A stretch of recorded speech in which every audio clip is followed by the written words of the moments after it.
ఇక సంగారెడ్డి జిల్లా నారాయణఖేడ్ మండలంలోని వెంకటాపూర్ గ్రామంలో అంగన్వాడీ స్కూల్ బిల్డింగ్ స్లాబ్ పెచ్చులు ఊడిపడ్డాయి. ఈ ఘటనలో విద్యార్థులకు తీవ్ర గాయాలయ్యాయి.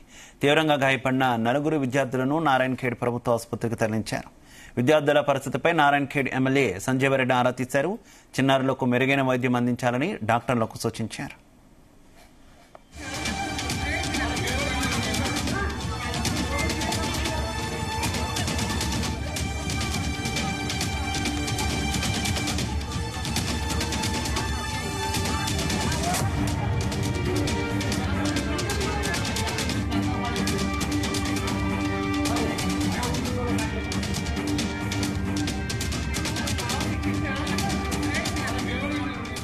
సంగారెడ్డి జిల్లా నారాయణఖేడ్ మండలంలోని వెంకటాపూర్ గ్రామంలో అంగన్వాడీ స్కూల్ బిల్డింగ్ స్లాబ్ పెచ్చులు ఊడిపడ్డాయి. ఈ ఘటనలో విద్యార్థులకు తీవ్ర గాయాలయ్యాయి. తీవ్రంగా గాయపడిన 4 విద్యార్థులను నారాయణఖేడ్ ప్రభుత్వ ఆసుపత్రికి తరలించారు. విద్యార్థుల పరిస్థితిపై నారాయణఖేడ్ ఎమ్మెల్యే సంజీవరెడ్డి ఆరా తీశారు.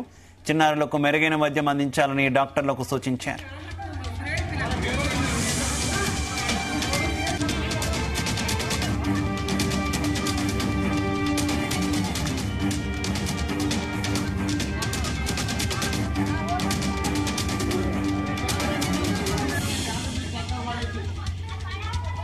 ahora uno lo